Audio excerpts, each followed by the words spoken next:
Live po tayo sa social media accounts po namin sa Facebook, YouTube, Twitter, TikTok. Hanapin lamang ang Dizzy Axel News. Okay, ayoko hong matabunan ito kasi kailangan po ito ng ating mga kababayan nating lahat, partikular sa Metro Manila. So, almost a week. Kumustahin natin nasaan na po yung temporary restraining order sa 85 pesos wage hike sa Metro Manila. Attorney Sani Matula, ang chairperson ng Nagkaisa Labor Coalition at Pangulo ng Federation of Free Workers. Attorney si Radyo Manludes, good afternoon. Hi, Ma'am Lourdes. Magandang hapon po at maulan ngayon dito sa Maynila. Wawa yung mga manggagawa, no? Pag umuulan, attorney. Diba? Attorney, Oo. sobrang hirap Sana. ng buhay eh. Oo, sana matapos na yung PRO ngayong araw at hindi na mag-issue ng injunction yung RTC dyan sa Pasig, ano? At syempre, yung hinihingi sa RTC na butas ay sana ma-dismiss na. Attorney, sandali, So, teka. Nasaan na po yung TRO na yan?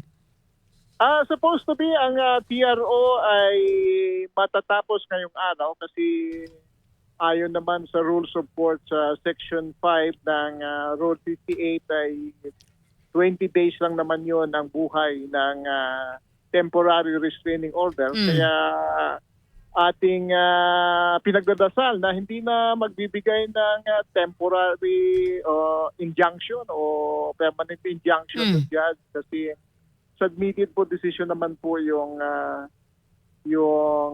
resolution doon sa hininging injunction ng dalawang malalaking employer dyan sa past. Okay, so ngayon natin malalaman kung may ilalabas na isa pang desisyon ng judge. Siguro bukas kasi ngayong araw ay yung TRO sa rule sa section 5 kasi ng rule 58 ay 20 dias lamang yan.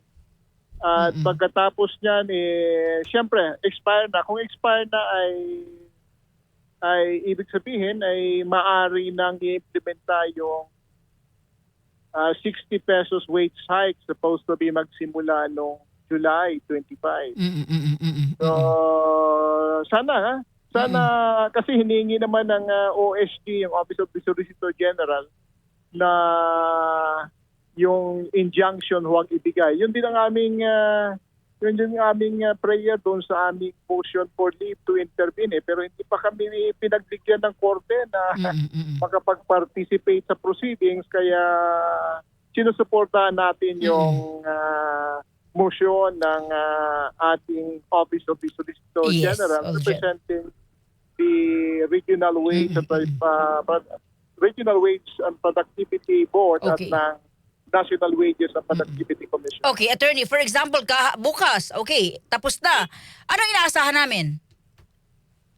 Yung inaasahan natin na huwag na nga mag-order pa ng injunction yung judge.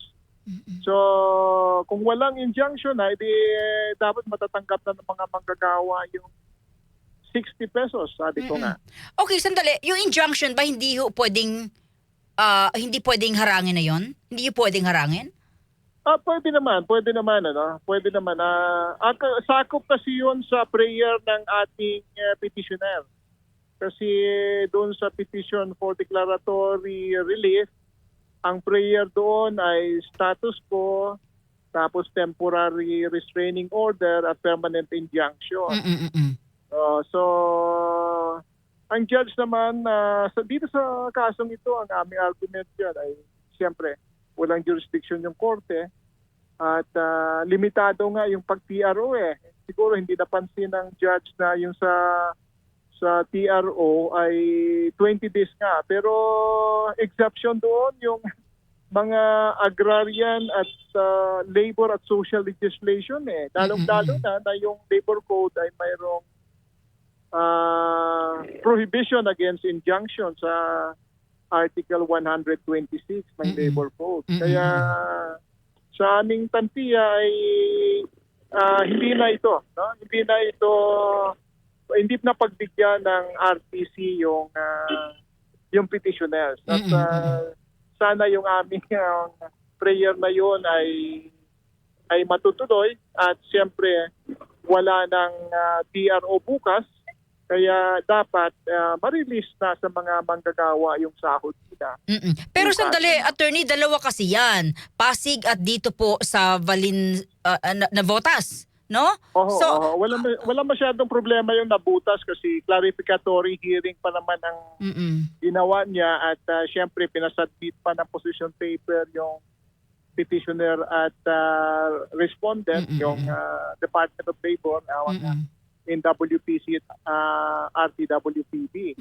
So wala pang order ng PRO, wala pang Okay. order Oo. for injunction kaya hindi masyado problematic 'yon. Oo. Okay, attorney. Pero ganun pa, Oo. Kapag- ganun pa man ay dinala na sa Korte Suprema kahapon ng mga manggagawa para at least mayroong categorical na sasabihin o authoritative na sasabihin ng Korte Suprema Oo. na yung mga regular courts talaga ay prohibited at walang power Oo. na makialam sa issue ng sahod. Okay, kapag may injunction, for example, bukas, pinakinggan uli tapos na yung TRO, then naglabas uli ng injunction sa Pasig ho tayo.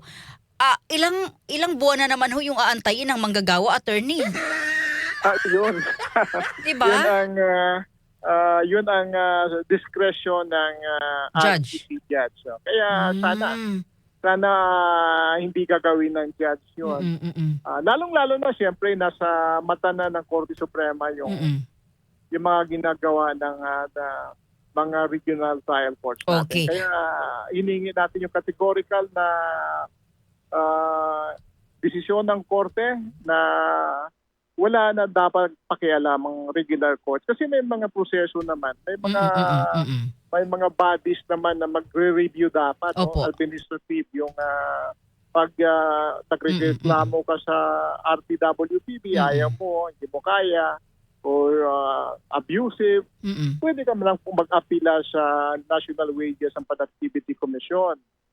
So, may remedyo naman yung ating mga employer. Oo. Hindi Pero pwedeng dumiretso sila sa court. oo, pero attorney, balikan ko yung kahapon. Sabi nyo, umakyat na kayo sa Supreme Court.